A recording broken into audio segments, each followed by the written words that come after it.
Halo semuanya, aku baru selesai membaca buku The Unfair Advantage bab ke-8, kecerdasan dan wawasan. Jadi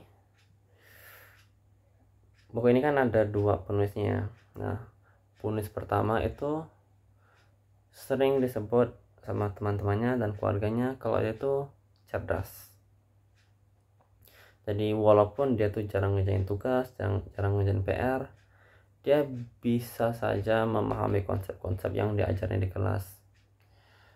Hasil tesnya lumayan bagus, kayak orang-orang yang ketika sebelum ujian mengatakan aku belum belajar nih, tapi dapatnya 90 atau 100, tapi nyatanya dia emang gak belajar dan emang tugas ujiannya semudah itu bagi dia. Nah, penulis kedua itu jarang disebut sebagai orang yang pintar ya, yang cerdas. Tapi untungnya dia punya teman-teman yang cerdas, dan seringkali teman-temannya mengatakan kalau ya alasan mereka berkumpul ya karena dia. Nah itu kan dari situ kita udah ngelihat ada dua jenis kecerdasan yang berbeda. Yang satu mungkin kecerdasan yang akademik, yang kedua itu lebih ke sosial. Nah, jadi ketika kita membahas kecerdasan itu, kecerdasan itu apa? Apakah kecerdasan itu kemampuan kita menyelesaikan masalah, kemampuan kita menyerap pengetahuan, kemampuan kita berkomunikasi sama orang lain? Nah, di buku ini kategori kecerdasan itu dibagi menjadi beberapa kategori. Pertama itu IQ, kedua itu book smarts, kecerdasan buku, ketiga itu street smarts, kecerdasan jalanan, terus ada kreativitas. Nah, lalu setelah itu kita akan membahas tentang wawasan, insight. Ada semut. Nah, pertama kita membahas IQ ya. Jadi kalau ditanya apakah IQ itu penting, jawaban tingkatnya iya. Tapi kalau versi panjangnya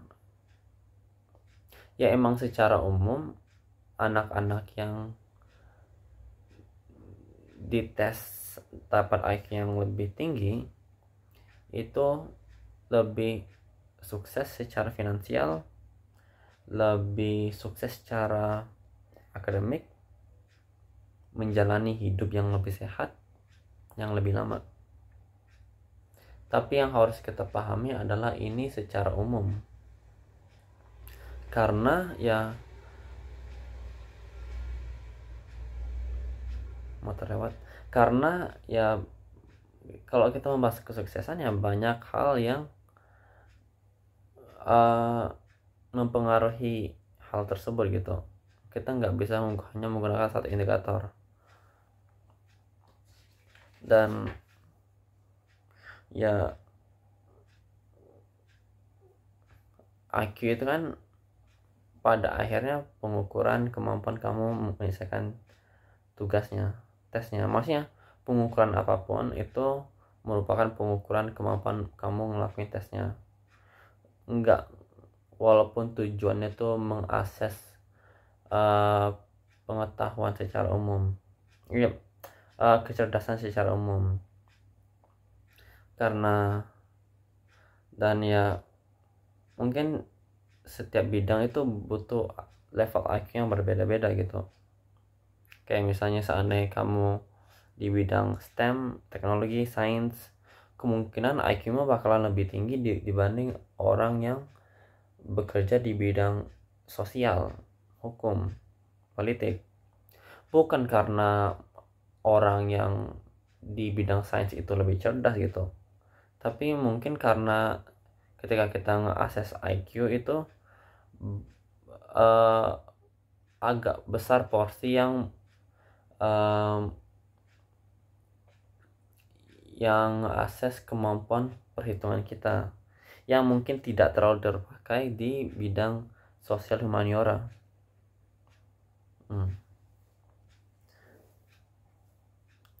Nah, jadi itu yang IQ ya. Kalau yang kedua kita membahas book smarts.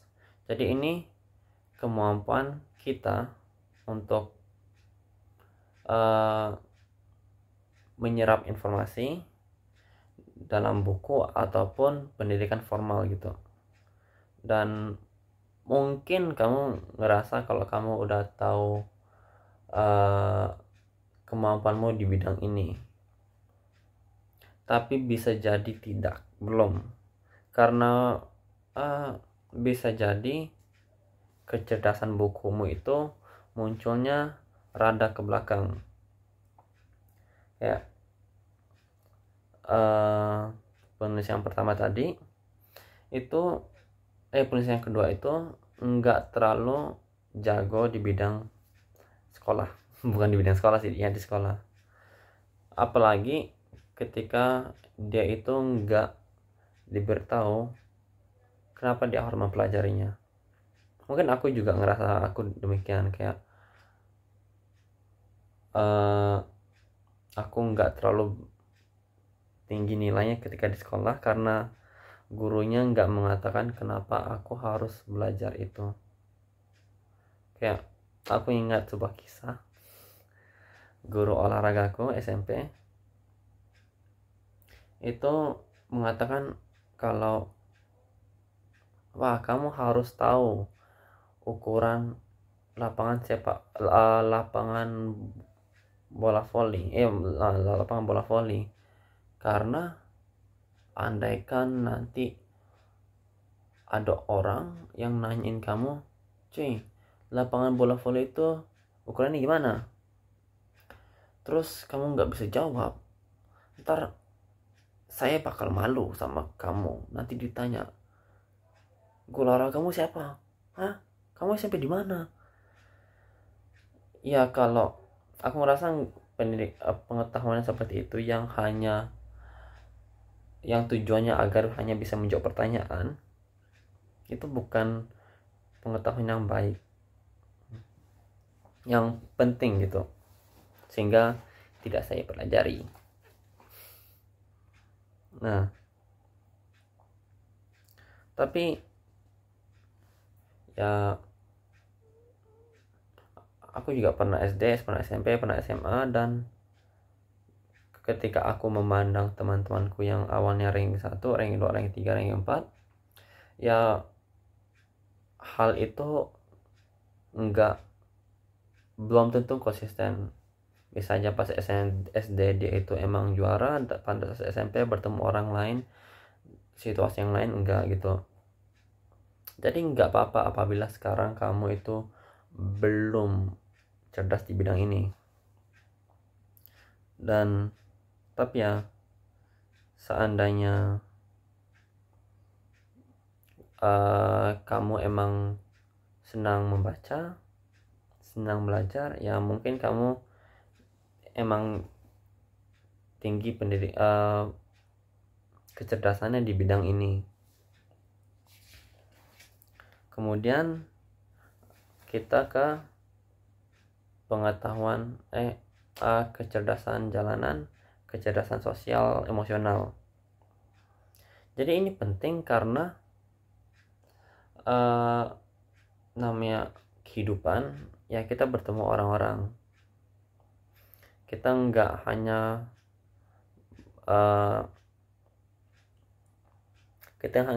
didampingi oleh hukum-hukum fisika yang menahan kita, tapi juga orang-orang di sekeliling kita yang bakal mempengaruhi situasi kita, yang mempengaruhi apa yang kita lakukan, apa yang bisa kita lakukan, apa yang mampu kita lakukan gitu.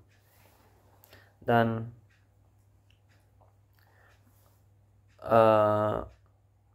ya mungkin kita sendiri udah tahu kita itu senang apa enggak bertemu dengan orang lain, berkomunikasi dengan orang lain, memahami perasaan orang yang sebenarnya gitu. seandainya tidak, ya penting bagi kita untuk partneran sama orang yang iya. Karena nyatanya ya kalau di bidang, sebenarnya semua bidang ya, tapi mungkin di bidang lain ada yang lebih perlu diprioritaskan. Misalnya di bisnis ya, emang penting untuk kamu bisa memahami hati dari seseorang. Jadi ada 3 elemen dari kecerdasan ini. Jadi pertama ya kecerdasan emosional sosial, di mana kemampuanmu untuk tahu kapan harus bertanya, kapan tidak, dan kemampuanmu untuk membangun sebuah hubungan.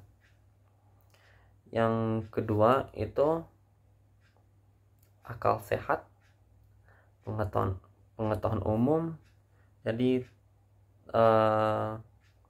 ya tahu kalau di sini sih dijelasin tahu siapa yang bisa kamu percaya, tahu yang siapa yang nggak bisa kamu percaya, atau harusnya kamu beri jarak. Dan tahu tren-tren yang ada, entahlah. Terus yang ketiga itu kemampuan deteksi omong kosong. Jadi tahu kapan seseorang itu nyatanya tidak baik dan mampu membaca niatan orang lain. Nah, jadi ada kisah Nikola Tesla, orang yang cerdas. Ada satuan fisika yang namanya Tesla. Ada perusahaan mobil listrik namanya Tesla. Ya karena dia salah satu orang yang berpengaruh di bidang pendidikan listrik kita. Nah, ada kisah di mana Thomas Edison itu meminta dia ngedesain generator dengan harga $50.000. Terus suatu saat ya, terus dikerjain sama Nikola Tesla, selesai. Terus Nikola Tesla nanyain, cuy uangnya mana? Terus dia mengatakan, tapi bohong. Ya mungkin gak quote-nya gak gitu ya, tapi ya secara umum seperti itu. Jadi Nikola Tesla mungkin jago di bidang, ya maksudnya dia pintar, tapi dalam hal memahami niatan seseorang dia kurang bijak di situ. Nah, kemudian itu ada kreativitas. Kreativitas itu kemampuan kita untuk menyambungkan pendidikan ataupun ya pendidikan di berbagai tempat.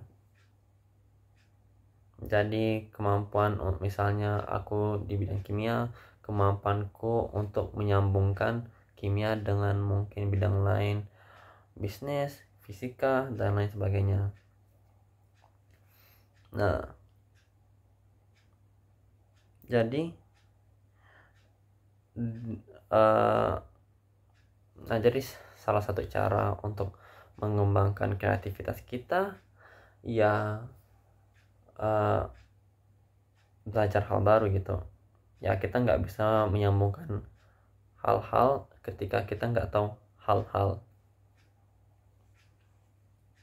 Jadi ada kisah Steve Jobs di mana dia pernah iseng pergi ke kelas kaligrafi, dan kita tahu kalau Apple itu majunya awalnya di bidang emang di bidang desain dari alat-alat mereka gitu. Jadi karena dia iseng ke kelas kaligrafi, mungkin dia dapat pengetahuan yang lebih estetik. Terus yang terakhir adalah insight, wawasan. Jadi wawasan ya maksudnya ya kecerdasan itu penting, tapi ketika kita membahas wawasan itu kita membahas apa yang kamu tahu yang mungkin orang lain tidak tahu. Nah, jadi ini bisa jadi karena latar belakang pendidikanmu yang mendalam, atau pengalaman pribadimu, atau ya latar belakangmu lah. Kayak misalnya aku orang Kalimantan, mungkin aku punya wawasan lebih terhadap misalnya kebakaran kebakaran lahan sawit, karena tiap tahun Jokowi cuma datang karena ada kebakaran. Terus ya intinya hal-hal yang mungkin secara spesifik kamu tahu karena pengalaman pribadimu, yang emang ya, dan emang pengetahuan itu pengetahuan yang benar-benar spesifik. Dan ini yang penting dalam membangun sebuah bisnis. Kenapa? Ya karena ide itu berasal dari ini. Ide berasal dari hal-hal yang kamu ketahui, yang orang lain gak ketahui. Kenapa? Karena kalau orang lain udah mengetahuinya, kemungkinan besar solusinya sudah ada. Nah, tapi ya udah sih. Nah, jadi ketika kita hubungannya dengan membangun sebuah bisnis, ya kita tuh kan salah satu cara untuk dapatin insight ataupun wawasan itu bertanya pada orang-orang calon pelanggan, apa yang mereka rasakan, menurut mereka itu apa yang harus diperbaiki, karena mungkin mereka punya insight-insight yang berbeda-beda yang bisa memajukan produk ataupun layananmu. Idealnya kamu merupakan pelangganmu sendiri, yang berarti seandainya kamu itu di bidang kuliner, ya kamu sendiri senang makan. Atau seandainya kamu itu di bidang mau di bidang transportasi, kamu sendiri ngerasa kalau transportasimu kurang baik gitu. Nah, jadi mungkin seandainya kamu ingin tahu apakah kecerdasan dan wawasan itu merupakan keunggulan tidak adilmu, ada beberapa hal yang bisa kamu pertanyakan, terutama di bidang emosional dan sosial, karena itu ya emosi, karena itu hubungannya dengan orang lain. Ya kurang bijak seandainya kita nge-aksesnya sendiri, karena yang penting itu bagaimana orang tersebut melihat kita, bukan gimana kita melihat diri kita sendiri. Jadi kita bisa bertanya kepada teman-teman kita, apakah kita jago bekerja dalam sebuah tim, apakah dia itu apakah kita itu teman yang baik, apakah kita membuat mereka nyaman, dan ya seberapa baik kita membangun sebuah hubungan. Terus untuk kecerdasan yang lainnya dan wawasan, ya kita harus lebih sering bertanya, kita harus lebih sering ingin tahu, kita harus lebih ingin tahu apa yang orang lain rasakan, kita harus paham apa yang kita rasakan. Terus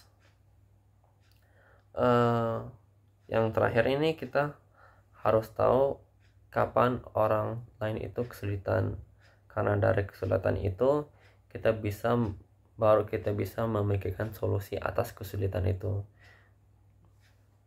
Nah, seperti keunggulan tidak adil lainnya, pengetahuan, kecerdasan dan wawasan itu juga bisa berdampak buruk padamu. Jadi bisa saja contohnya karena kamu udah pintar, udah cerdas, udah tahu semuanya, ataupun ngerasa kamu udah tahu semuanya, kamu enggan untuk bertanya kepada orang lain, kamu enggan untuk berkolaborasi sama orang lain karena ya kamu udah bisa ngelakuin semuanya sendiri gitu.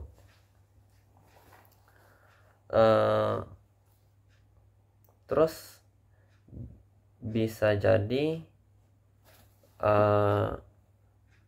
dikarenakan kamu udah pintar, kamu bisa ngeliat jauh ke depan dan mengakses masalah-masalah yang ada. Terus karena itu kamu tahu di hadapanmu ada 50 jenis masalah dan kamu enggan untuk terjun ke situ. Beda dengan orang lain yang mungkin kurang cerdas di bidang ini ya, dan ya gas-gas aja, dan ternyata masalah yang diakses oleh orang yang pertama itu secara kebetulan tidak muncul. Jadi ya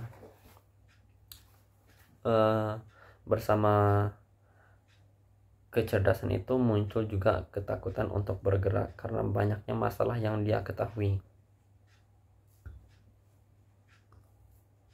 Nah, jadi itu tentang kecerdasan. Selanjutnya kita akan membahas tentang lokasi dan keberuntungan. Sampai bertemu nanti. Bye.